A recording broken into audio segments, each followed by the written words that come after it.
Can drinking keto stop a migraine in its tracks? What do you think? Someone was having starting to have a psychotic episode. So this, again, not migraines, but someone who was starting to have an episode, and they did it as a treatment, as a hope that maybe this will do something, and it did help them. And prevented taking someone to the emergency room. Or interesting that it may have some immediate benefits to get those to the brain in a quick way in someone who's not in ketosis. So, and there's research coming up with that. If someone said, what's the easiest thing for keto to fix? Like, what's the most likely? I feel like it's migraines. But because I've seen some people have really quick response. I've seen them have response continued after they went off the diet. I had someone who did keto, and she was on keto for 4 or 5 months, and they were gone. They were gone pretty quick. I mean, within the first month, she didn't have any more. And that's amazing. Like, oh my gosh. Keto pregnancy, controversial topic. You know, we were created to run on ketones and glucose. And so I have a hard time believing that our bodies, that a very natural metabolic state is harmful to a baby. But most people wouldn't necessarily stay in ketosis long term. But then again, like I said, in some societies, in some places, yes, they are probably in ketosis most of the time, a lot of the time. Eskimos, probably. Yeah. If someone comes to you and asks about keto during their pregnancy, what will you do? And you know that I'll say yes if there's reason. And breast milk is basically keto. Colostrum is very high fat, so babies are in ketosis the first few days of their life.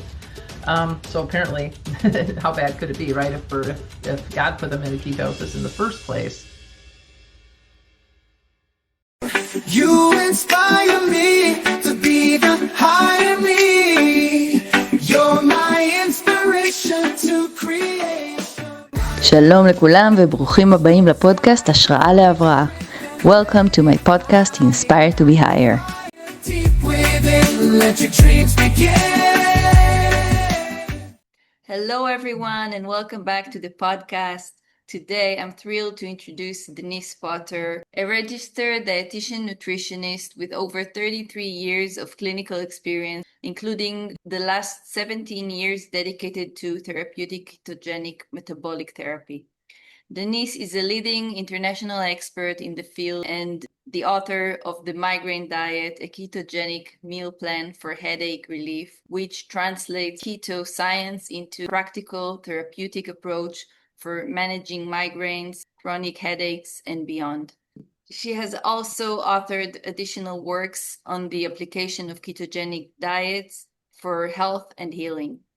So welcome, Denise. Thank you for joining us. Thanks for having me. Denise, you're well known in the keto world, but for listeners who are new to your work, can you share a bit about your background and what led you to explore ketogenic diet? So I'd been a dietitian for many years already when I started working with keto for pediatric epilepsy.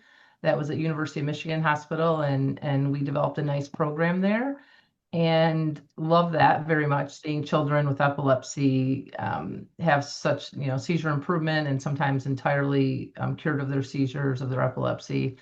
And so that was fabulous. And then over time, as keto became more popular and was just getting a foothold, people were actually calling my office saying, can you put me on keto? I have cancer. That was mostly what I heard at the beginning. I have cancer. And I thought, oh my goodness, keto for cancer, what's that? And I looked it up and I did a little bit of research, and I thought, oh, well, that makes perfect sense to use keto for cancer. And so I began helping people on the side, on my off hours.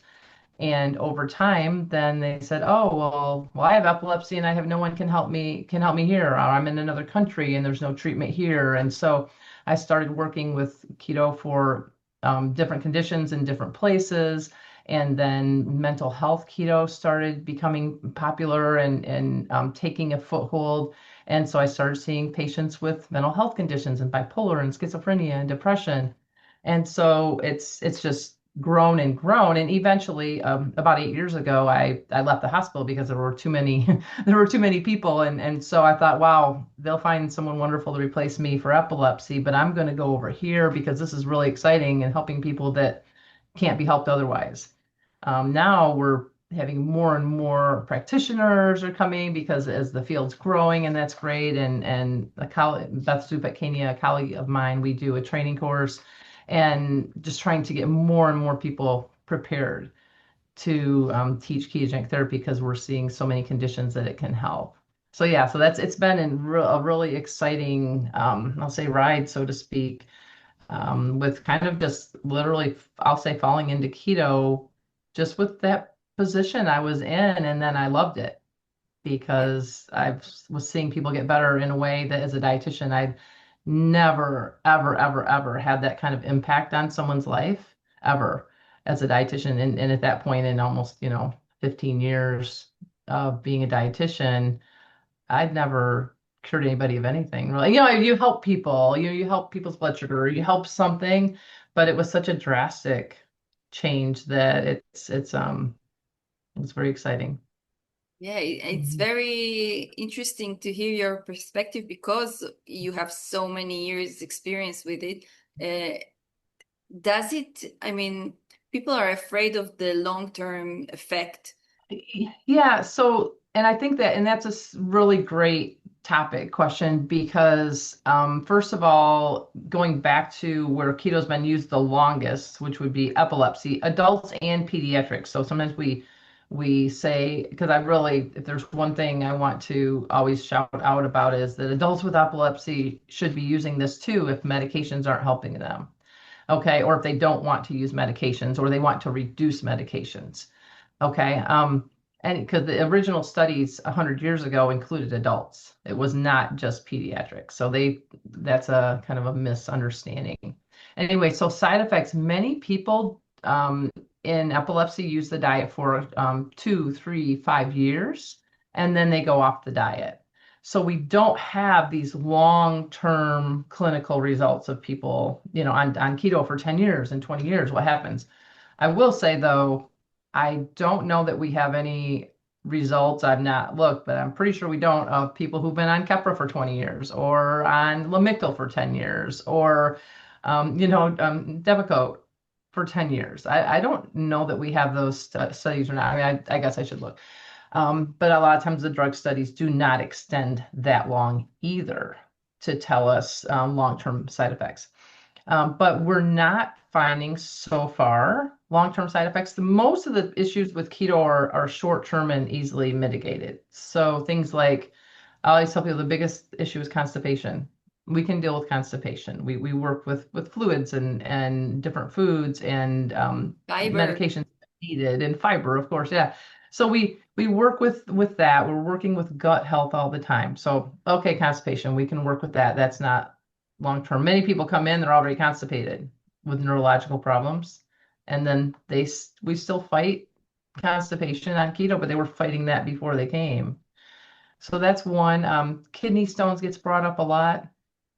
Kidney stones are very often associated with some of the medications people use for epilepsy and for mental health. And so you have these medications that cause kidney stones, and you put on a diet that can be a little dehydrating, and sometimes you have an exacerbation of previous kidney stones. We see this in adults. I've seen that a couple of times, and they already had them, but then they knew it, and then they became lodged or had a problem because they got dehydrated. So we didn't cause it, but we didn't help it.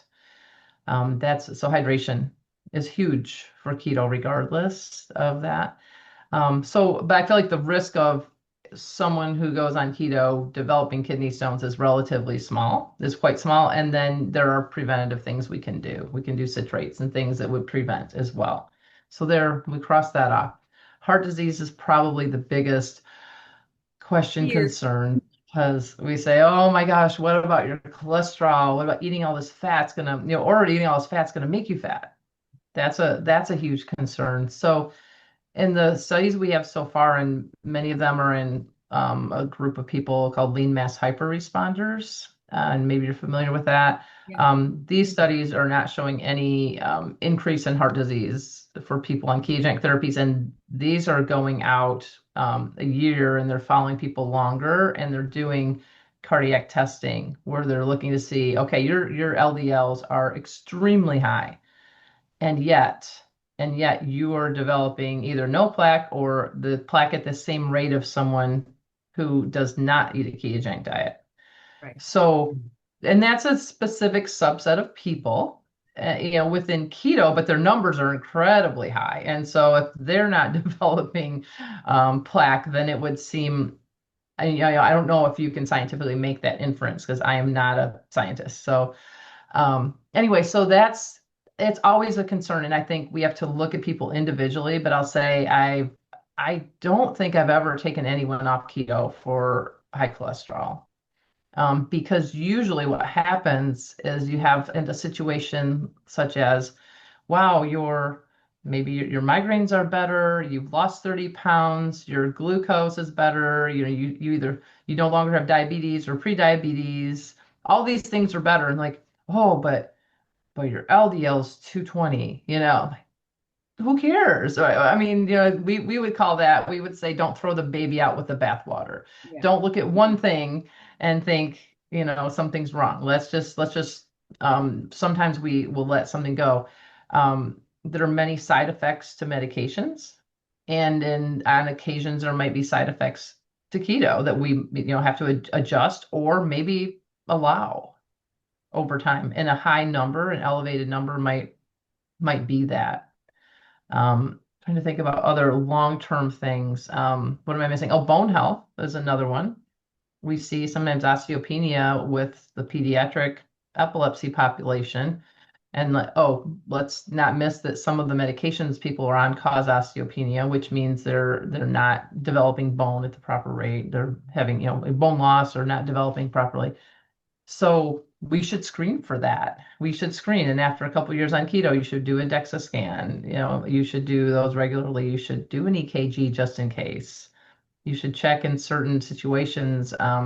Maybe they have QT issues, long QT syndrome, short QT syndrome, things like that are very isolated, but can happen in different genetic abnormalities. So I'm trying to think of what other side effects come to your mind, because Actually, I want to ask about headaches because I want to ask you about your book and your clinical experience, but there is, on one hand, I have a patient that I put on a keto diet and it eliminated her headaches, her migraines totally. On the other hand, I have patients who maybe are not sufficiently adding electrolytes or something else, but they are in keto and still the headaches continue or even worsen. So this topic is really interesting to me. Yeah, so with migraines, I tell people, and I don't know that this is just a me statement, not necessarily, based on science, but that if there was one thing, if someone said, what's the easiest thing for keto to fix? Like, what's the most likely? I feel like it's migraines. But because I've seen some people have really quick response. I've seen them have response continued after they went off the diet. And I've told the story a few times, but I had someone who did keto and it was doing well. And she had, I believe it was 4 to 7 migraines. It wasn't a huge number of migraines per month, but it was significant. Yeah, because I think it was 1 or 2 a week. And so it was enough. And when she'd have one, it would be, it can barely work. It was very impacting on her life. And she was on keto for 4 or 5 months and they were gone. They were gone pretty quick. I mean, within the first month, she didn't have any more. And that's amazing. Like, oh my gosh, so that was fun because it was someone I knew personally too. So it was really exciting for me. And then she, because of a life situation, she had to go off the diet. And she still had no migraines for another 4 to 5 months. And then they did come back. But how effective is that? It's imagine you took your medicine for a few months and then you stopped taking your medicine and you still it worked for 4 more months. I mean, that's a long-term impact. That tells you that something really, really strong was going on in the body. So that's one example. I have had a couple of people, one I think of in particular that had, and I'm not even positive if migraine's the proper word, and maybe these are people you're talking about that have virtually a headache that never ends. I mean, almost not a cluster, and I'm losing the name of it. But it never ends. And I had one person who had a headache such as that keto did nothing for her. It was very frustrating. And she tried it for 3 to 4 months, and she did her very best, and she was in ketosis. And whatever was going on in her body, we could not stop that headache. Now, but the frustrating thing, and I cannot tell you if this is what happened with her, but I've seen it with other people, is there's a whole subcategory of medication overuse headaches, and it's called MOH. And that one, keto's effective in that. Matter of fact, I was looking up some statistics, and I'm going to say this one because I thought it's amazing. No, it's cluster headaches. So, okay, yeah. And the medication overuse headaches, and this is a small group of people, 23 people. Their hours of headaches per week went from 20, or wait, let me say if it's per week or per month. It was per month. Went down from 24 hours per month to 5.5 hours per month of headache. Yeah. And then their doses of, what do I want to call it? What's the word when you're abortive medications. So, you have a headache, you take a pill. And that went down from 30 doses a month to 6 doses a month. Wow. For medication overuse headaches. But I'm going back to that because I feel like in migraines, I feel like in epilepsy, I feel like in psychiatric, that sometimes the number of medications people are on is impacting the efficacy of the ketogenic therapy. And so if someone, and I know there are some doctors that, and I can think of some psychiatrists that absolutely agree with that, and we think, oh yeah, we agree. And then there are others that say, no, I see people with impact with 5 medicines and keto helps them. So I don't know the answer. I think it comes down to it's very individualized, that for this person, keto broke through, and for that person, it didn't. But for the one it's not breaking through, I think medication deprescription is very important. Yet, as a dietitian, I can do nothing with that. Right. I can make recommendations that someone go talk to their doctor about their medications, and that's right. That's all I can do. In But I general, think, medications can disturb the biology of how the body works, and then the whole thing that keto is supposed to do, or other therapies, will be distorted. it's very impacted, and sometimes you find that and I have not had this where I've had follow through with this with migraines, but I have with other conditions where as people decrease meds slightly, sometimes then the diet continues to have more efficacy. Now, you could also argue, and I think you just can't necessarily prove this, but they're on the diet for you reducing a medication over 2 or 3 months. Well, they were on the diet 2 or 3 months longer. Is that what helped them? Or did the medication reduction help them? And you could never prove which one helped without a huge study. But I feel very strongly about that because there's so many things going on that it just doesn't work. Like here's just another example, and this would be more in mental health than migraines, but we have some people that are smoking a lot and they're on keto, and for them, some people smoking actually causes psychosis, which that was new to me. Smoking weed or smoking Cigarettes. cigarettes? And this is some people with, and I'll say specifically, I've had a couple people with schizophrenia where this has happened, and this is parent reports, okay? Usually these are adults whose parents are still caring for them, and yet they have psychosis when they smoke a cigarette.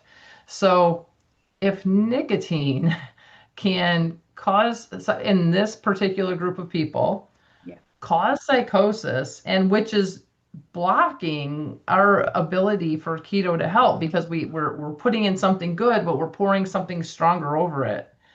Then what about someone who's on numerous medications, and nicotine's a drug, right?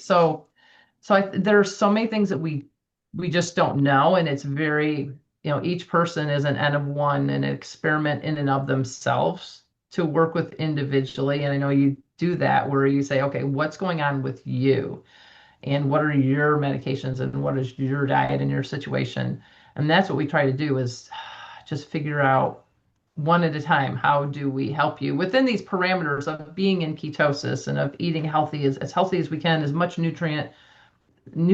nutrients as we can on a ketogenic diet, and then supplementing what we need to. Yeah, I'm probably way off whatever your original No, I question. love it. Sorry. This Sorry. all of these things I want to trace, and it's really interesting. So, but I will go back to the headaches because I recently heard Dr. Elena Gross explain how stabilizing glucose and supplying the brain with an alternative fuel, ketones, can relieve migraines. I don't know if you've heard of her, but she also wrote a book about this, and she also recommends exogenous ketones to use. So, what's your take on it? What is the mechanism that helps relieve migraines so well, or what do you think happens there? Yeah. Well, and I think it's plural. I think it's mechanisms, because there's never one thing. And I think that's why keto is so impactful, because it's not just one thing. And sometimes a medication, it can target glutamate, or it can target GABA, or it can target one particular thing. And yet keto's impacting many things. And I have my cheat sheet. I always keep it up here above me or in front of me, because I want to name some of the mechanisms. And these are very specifically, it's the same as on my list, but are there's a consensus guideline for migraines, which I'm very impressed. And I don't know if this Elena Gross, if she was on this consensus guideline, maybe not. But it came out of, some of the researchers are out of Italy, and they came out in 2021 with let's say it's not consensus guidelines, it says clinical recommendations. But they very quickly, after research, came out and said, we're going to make clinical recommendations on this so people can, figure out what to do and see very effectively what to do with keto. And I'd say that quickly because, well, in epilepsy, they started in 1921, and the first consensus guidelines were in 2008. Like 80, 90 years quicker. And this was after, I feel like, a relatively short period of time. So very specifically from here, they talk about you change the cerebral energy metabolism. And we're saying you're getting, instead of only using glucose, your body's still going to use glucose, but now you're using ketones as more of a primary energy source. And in the brain, what's really interesting is there are different places where this works. So there's a condition called, I always like to talk about this because I feel like it all ties back together. It's a genetic condition called GLUT1 deficiency, and they're not transporting glucose into the brain properly. And so children and people that have this condition, they end up with developmental delays, very, very terrifying. And they very often mostly have epilepsy.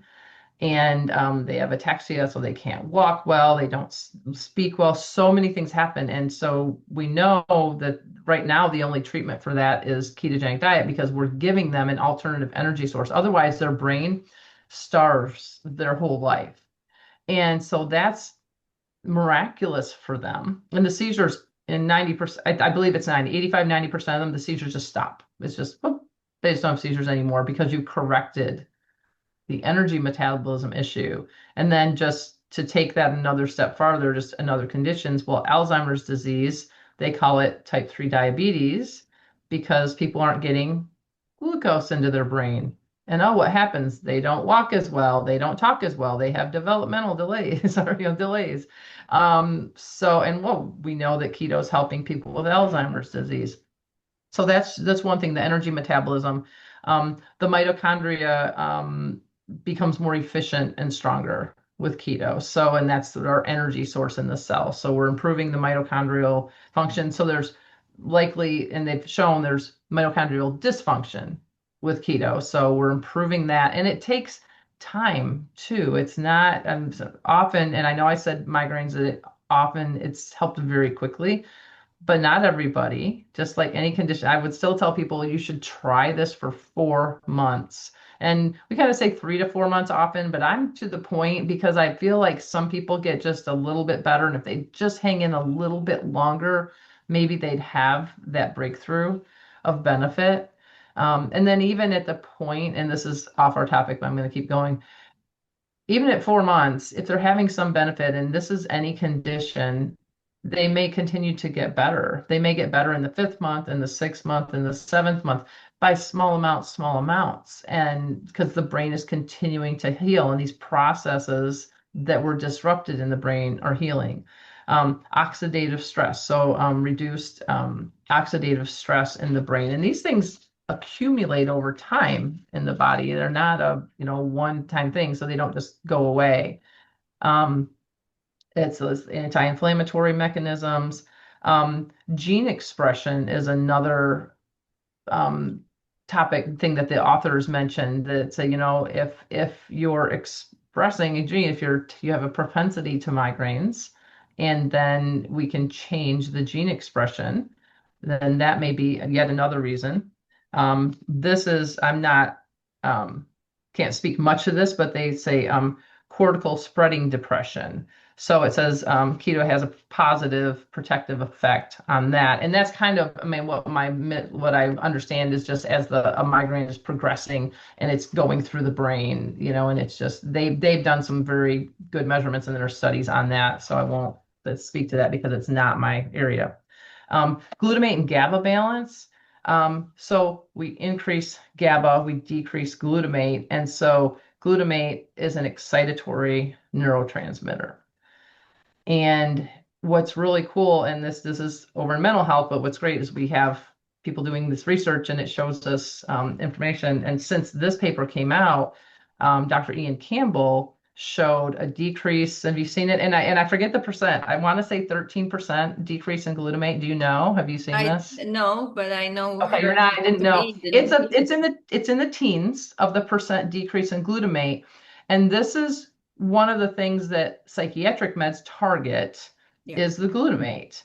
And his study showed a greater decrease in glutamate than any of the studies in the psychiatric meds in keto.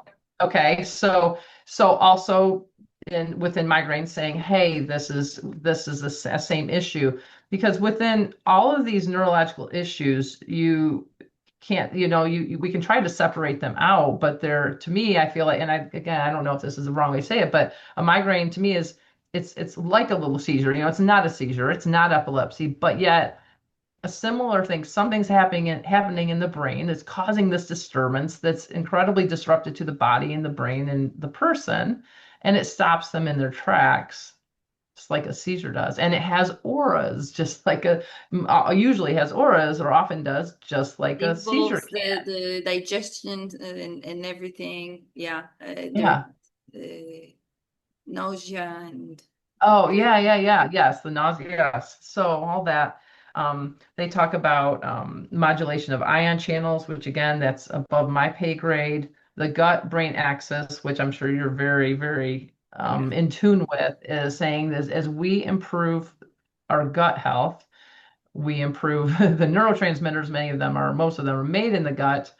And so now we're improving that, and so it all comes together. And there are some different studies coming out and have come out on keto and the change in the microbiome. And I feel like it's so early, it's such early research that we're learning, but as far as some real specifics, we're just saying, wow, it's changing, it's improving, it's changing we see different organisms levels change, but I don't know that most people would say, oh, I still don't know. Oh, would you recommend this probiotic or that probiotic? I mean, we may recommend them, but I don't know if we have the science to say it always should be this particular one. I think there are so many that, I don't know. I think we're a long ways out from some of those recommendations, but we know that keto is improving the gut. And often we're taking out, usually, hopefully, taking out most or all processed foods with keto. And so you're improving the gut immediately by doing that. Cerebral glucose metabolism, which that's a matter of fact, they talk about GLUT1 and that area. So those are a bunch of the mechanisms that they specifically talk about in this paper. But I feel like, when I started this, we literally with epilepsy said, it works, and we really don't know why. I mean, that's what we told people. We really don't know. And then we started having a list of, 4 to 7 things of, I think it's some of these items. And now the list keeps growing. And I believe in 5 years, the list will be longer. In 10 years, the list will be longer for the things that change within the body because you're changing a whole metabolism. And when people flash a metabolism slide up in a presentation or show you, it's so incredibly complicated. And if you imagine we changed this whole system that we were created to run on both systems. We were created to run on glucose. We were created to run on fat. We can run on protein. And so, yeah, when we change all those things, the downstream impacts, I think we're just learning. Yeah. Yeah, it is amazing. And I really see also in my clinic, in all different fields, the what you can achieve with it is nothing like anything else. So can drinking ketones stop a migraine in its tracks? What do you think? I haven't had anybody tell me that. I would not be shocked if someone, have you seen that? I'm curious. I've not Well, recommended that.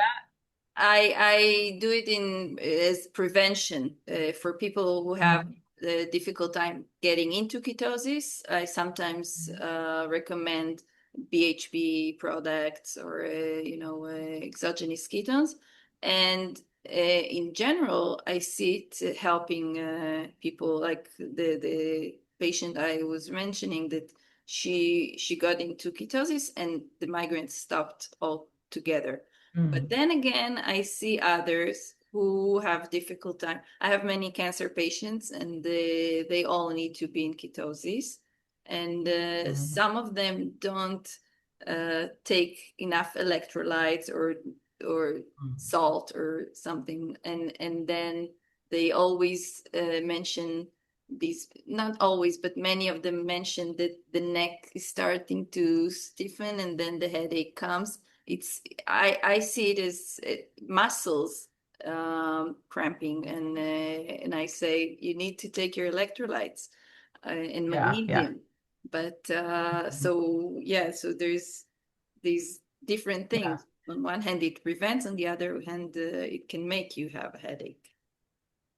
Yeah, and I usually ride the middle ground with the exogenous ketones. And if anybody's listening doesn't know, exogenous ketones just means it comes from outside your body. Like they're endogenous ketones or ketones you make on your own, and then exogenous would be, some that we would drink.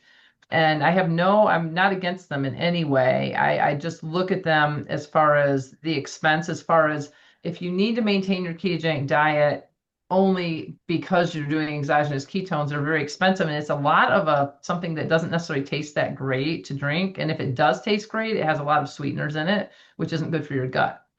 So you come in this middle ground. So, but I did, and I'm gonna be cautious saying it, but like I've heard people say only one time where someone said someone was having starting to have a psychotic episode. So this, again, not migraines, but someone who was starting to have an episode, and they did it as a treatment, as a hope that maybe this will do something, and it did help them. And prevented taking someone to the emergency room, or again, this is very subjective, and I'm not saying to go out and do that because that would be dangerous to say, oh, do ketones instead of that. But it's interesting that that it may have some immediate benefits to get those to the brain in a quick way in someone who's not in ketosis. So, and there's research coming up with that. And so I try to tell people to watch the ones now with migraines, maybe having the ones with caffeine would be great anyway, but many of those products have caffeine, so they should be cautious to make sure if they don't want caffeine, don't get the caffeine. And then I would prefer they use the ones without sweeteners. So Yeah. that would be the two things I would do. And then I'm fine. And I always also say, there's no research on this plus all of your medications. And so I have no idea. It might be entirely fine, but just keep that in mind because you're adding something else Yeah. with your medicine. And so just always using with caution, but yet I'm very, I can be very in favor of them if people want to try them. Yeah. Yeah. For me, So. it's more about the people who are having, because usually of medications of chemo, they're having a really difficult time. Although they're fasting, although they're doing everything, they're getting Mhm. into Yeah. ketosis. Probably usually older people. Then sometimes if you give them the exogenous ketones, it helps them get into it, and the body becomes habituated, and then they start making their own ketones, which is the goal. Yeah. Yeah. Also, and in the Press Pulse article with Dr. D'Agostino and Dr. Seyfried, I mean, exogenous ketones are a piece of it. Maybe we should use those and metformin and being ketosis and all the things, right? Looking at it very holistically. So that is a piece of what might be necessary. Yeah. So for sure, Yeah. for sure. So and also another really interesting subject is recently Michaela Peterson, Jordan Peterson's daughter. She spoke of publicly about her keto pregnancy, and it sparked a discussion because this is a very, controversial topic. So what do you think about? I mean, Yeah.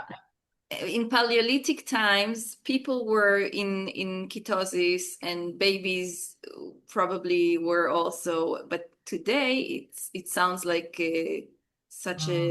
a terrifying issue. So, what do you think? So I think I agree with you. I think we were created to run on ketones and glucose, and so um, I have a hard time believing as a human, as a Christian, that our bodies that a very natural metabolic state is harmful to a baby.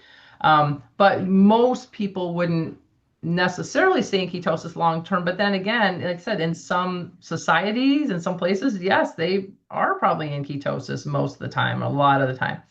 So Eskimos, probably. yeah. So yeah, so I'm fine with I what I prefer if someone comes to me and says, I'm pregnant, or I'm going to get pregnant, and they have absolutely no health condition that warrants ketosis, that warrants ketosis. They don't have epilepsy or mental health, and they're on no medications. They just want to do it for fun. I'm more like, oh, why don't you do that after you have the baby, and why don't you just eat low carb and just eat very healthy and eat a very whole food diet, and instead of ketosis because you don't have a medical condition. So for that, although you could argue that, but if someone comes and says, I have epilepsy and I'm interested in a ketogenic diet, then I'm like, absolutely, can in favor, because are they on any medications? Because the medications with epilepsy, some of them we cause known birth defects, and then others haven't been well researched. And I have in front of me an article that was just published in May about about it's a survey that was done about not just epilepsy, well, yeah, epilepsy and GLUT1. So people and practitioners, and would they recommend keto or not? And several of them, the consensus was many of them wouldn't recommend. 60% said they wouldn't recommend keto. And this was partly physicians and dietitians and different healthcare practitioners, but it was 50% physicians, and about 25% dietitians. But then I'd be curious what percent of the dietitians said they would recommend it versus the physicians. But anyway, they as we look at this and say I know why I was going with that, with the medications that said many of them don't even have the long-term studies. And we have some studies on some certain medicines and with the birth effects, but this is specifically from here. She says, I believe this is Dr. Cervenka wrote this part. The newer anti-seizure meds with inadequate pregnancy outcome data and therefore unknown risk are typically continued, as is valproate in certain cases where other treatments have been ineffective. So, in other words, they're continuing medications that have not been studied on women who are pregnant. And there are other things that I'm very adamant about, things that are recommended, such as certain vaccines that are recommended for pregnant women when there's never been any testing and yet they've been recommended globally, so there are things like that are, medications and vaccines and things. I think we cannot give these to pregnant women when we don't know. And even when you think, go back, and taking this on a long route, but DES being a medication that was given to women when they were pregnant, many years ago. And then they found out that the female offspring, so the children that were born that were female, could not have children because their mother took DES. And so look at how long that side effect took, and look how devastating it was. So I don't know how many people, let alone something like thalidomide or, which is obviously probably more known. Right. Anyway, so when you come to me and say, I'm on Depakote and I'd rather do keto, like, let's go. Let's go, because I think this is something that has been tested because people for thousands and thousands of years have been in ketosis. Right. And what yeah, about so yeah, and it's gestational very diabetes for pregnant women and the insulin resistance that in pregnant all right, absolutely. We know the outcomes when those things are untreated. So with gestational diabetes, sometimes the babies get too big. The babies then they have a risk of diabetes of 50%, I believe. I might be wrong. They have a much higher risk of diabetes themselves because their mother had gestational diabetes. And then the woman with gestational diabetes has for sure a 50% chance of developing diabetes, probably higher than that even. And so yeah, if we don't stop these conditions, if we don't halt them where they're at, then we just continue to have the downstream effects of them. So yes, if a woman comes to me, and that was the question they asked in this survey very specifically, if someone comes to you and asks about keto during their pregnancy, what will you do? And that I'll say yes if there's reason. And breast milk is basically keto. Why doesn't anyone talk about that? Yeah, so breast milk is 50% fat, and a ketogenic diet is 60% or greater, 70%, maybe even 80% fat.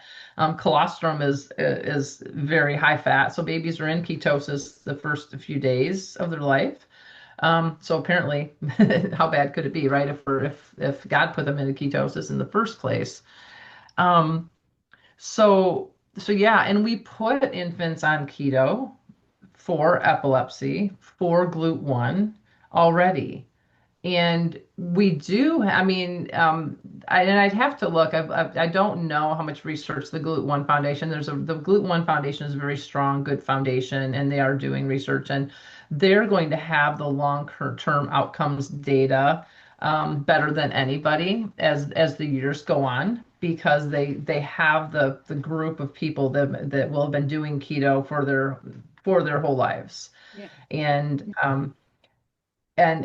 since I started doing keto, at some point in there, after a few years, it felt like GLUT1 started really coming to the forefront and being diagnosed much, much quicker. And some of the genetic testing has probably made that better, and just people putting out research. And so, yeah, we will find out things from them, and we will probably learn things maybe that we should do differently, or maybe we should pay more attention to. I'm not foolish enough to think, oh, we know everything about keto and there's nothing to worry about and no one should ever, I'm not a fool. I know that there will be new things and we always want to pay attention to that. Yeah. But also we can't be fools about medications and just imagine that they're not causing problems for people in Right. the long-term outcomes. Right. I have to say Yeah. that I am a part of a community of practitioners. My teacher, Dr. Naisha Winters, has been doing Mm. this for 30 years. Has been doing keto herself and all her, patients. And so people, I know it's not a research, but it's a huge community of people who are doing it, Mm. and it's doing so much good to all of them. So, Yeah. but I And wanted, yeah. I was just gonna say, I think there are so many more people who are doing it and have been doing it for a very long time than anyone ever realized.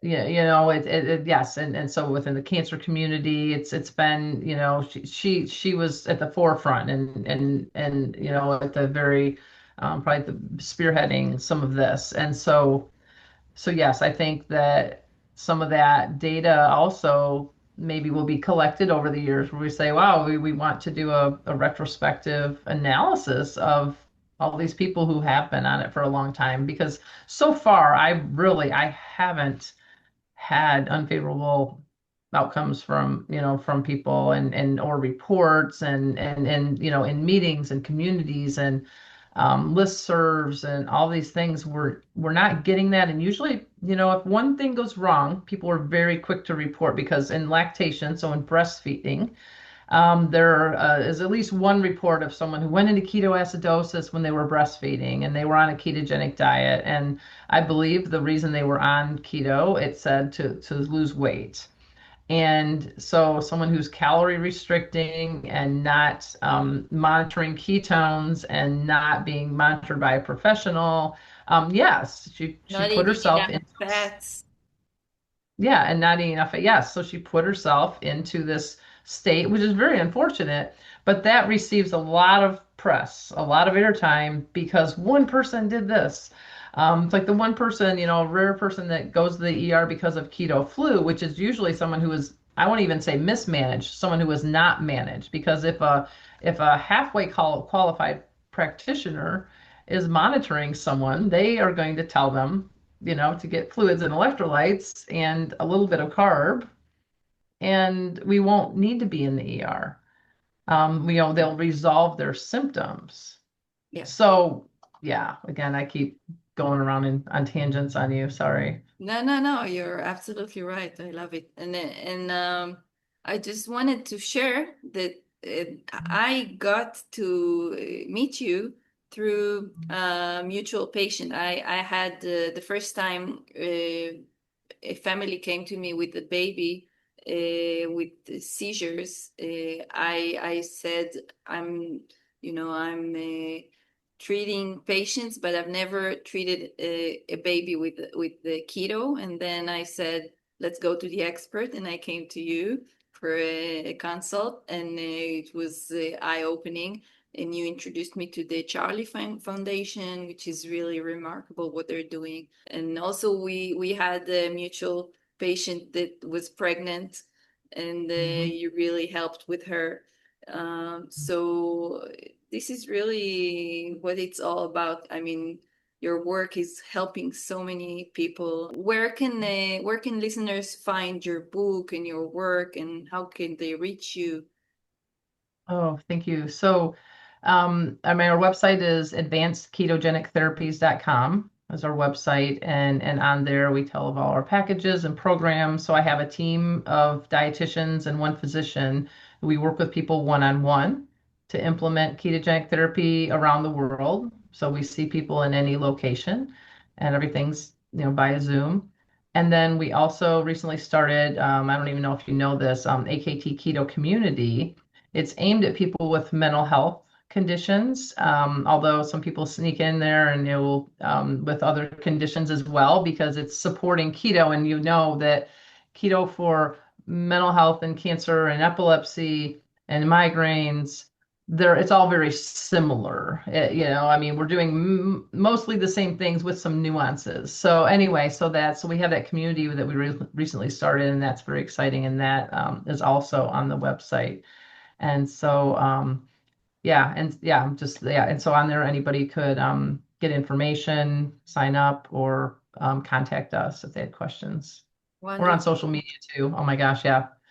Keto Potter RDN. Yeah. Keto Potter RDN, I believe, is our Instagram. Great. So this is really something that can make such a huge change in someone's health. If you send me the links, I will put it also underneath. Okay. I really appreciate this. Thank you. Oh, thank you so much. Thanks for having me. It's always fun to talk about. Yes. All right. All right. תודה שהייתם איתנו עד סוף הפרק. אני מקווה שמצאתם השראה בתוכן של היום. אם נהניתם, אני מבקשת שתשתפו את הפרק הזה אפילו רק עם בן אדם אחד. כך נוכל להפיץ יותר תקווה, ריפוי ושינוי חיובי בעולם. למידע נוסף אתם מוזמנים לבקר באתר שלי shiramed.com. תודה, וניפגש בפרק הבא.